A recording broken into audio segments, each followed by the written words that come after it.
Jonathan, it's an absolute pleasure to have you here at BSPRM 2025. Thank you so much for being here. What are your thoughts on the conference so far? Well, first, I have to say thank you so much for having me here. It's a real pleasure. It's coming home for me. My early career was here in London, in England. I've been 30 years in the United States. This conference has been incredible so far, meeting colleagues and friends, people who feel very much like friends, even though I've just met them. It's been great.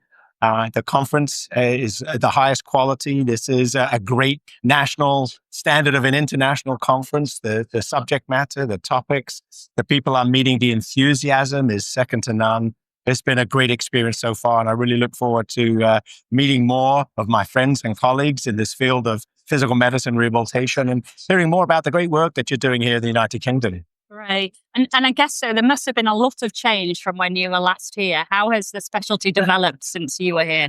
Well, when I left 30 years ago, there was no career path for physicians in this field. Now you have a career path, you have a pipeway for junior doctors to get their training and to become specialists in physical rehabilitation and medicine. You have incredible consulting physicians with passion, with knowledge, with experience now, professors in the field doing groundbreaking research.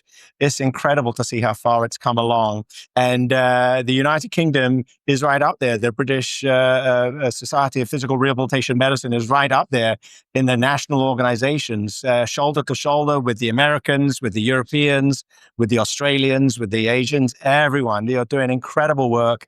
The pathway to success is being created and walked by yourself and by your colleagues. It's amazing. Oh, that's so good to hear.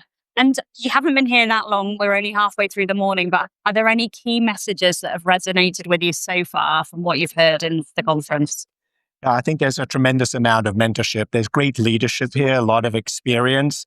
And some people like myself are coming home. Professor Khan, who came from Australia. I mean, we're here for you. To a degree, you don't need to reinvent the wheel. Take the experience that we can bring. But there's great mentorship. And for your junior physicians who are on this path, to realize and recognize what a great field physical rehabilitation medicine is, the sky's the limit, or even beyond the sky. Don't be concerned.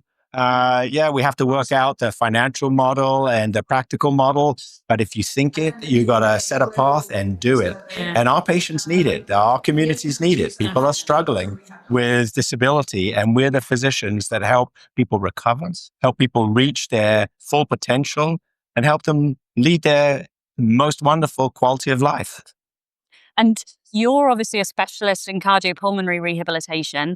In the UK, that's very much in the domain of cardiology and physiotherapists. Do you have advice for how PRM physicians can break into that as an emerging area of rehabilitation for us? Yes, I think if the PM&R physician here is really interested in this field of cardiac rehabilitation, and I think they should be, because don't forget, if you have heart disease, you may have brain disease and peripheral vascular disease. So it's really all connected. If you want it, you got to go out and you got to get it. You got to claim it as yours. And we are the ideal physician from our training, from our comprehensive perspective of the human system. And I talk to my patients and my colleagues about how we take care of toes to nose. So when I do cardiac rehab, it's not just the heart, it's everything, the physical, the medical, and the emotional, psychological element of this. So we have the ideal training. If this is a focus area of the United Kingdom and BSPRM, it's something that you got to set a goal. You got to start training people, getting people oriented into the field of cardiac rehabilitation, recognizing how it fits in with the whole body, whole human rehabilitation. And to a degree, I think you may need to and should partner with cardiology in terms of a source of referral. It's not just the cardiologists, it's the surgeons as well. But know that you have the knowledge base and you have the model in terms of a rehabilitation program. You just got to go out there and start doing it. You're not going to take over the world in a day. Start with the first case, start with the first system or hospital, prove your point, and then build that model out across the country. So the theme, Jonathan, of this conference is technology and how we can use that to maximize functions. Have you been using technology in cardiopulmonary rehab in the States at all? Yeah, I think you're right on. Technology is really allowing us to expand our reach and the grasp and the impact of rehabilitation medicine. And in cardiac rehab in the United States, we've been using technology for a while now. When people come into our program, we have them on telemetry, and we're gathering a lot of biometric data from that perspective, and it helps us really understand what's happening physiologically to our patients and to guide them in terms of their progress.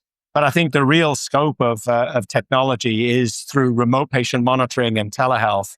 And we've seen that in terms of rehabilitation in the home. Professor Khan talked about that in her talk about how we can get out of the brick and mortar, out of the hospital, into the community, into people's environments, and monitor them and use technology to understand how they're doing. And there's a huge sphere of telehealth and remote patient monitoring that is very applicable to cardiac rehab, but well beyond cardiac rehab to many other areas of rehabilitation medicine. It is patients like it. Patients want to know their biometrics. Patients also like when they can be taken care of in their home and have either real time or asynchronous, as in delayed time evaluation of their physical parameters and their exercise biometrics. And get data from that and get feedback from that. It's great for the patient. It's great for us. It's really the way forward. Great. Thank you very much. It's been an absolute pleasure having you. Oh, thank you. It's been a pleasure being here. Thank you so much.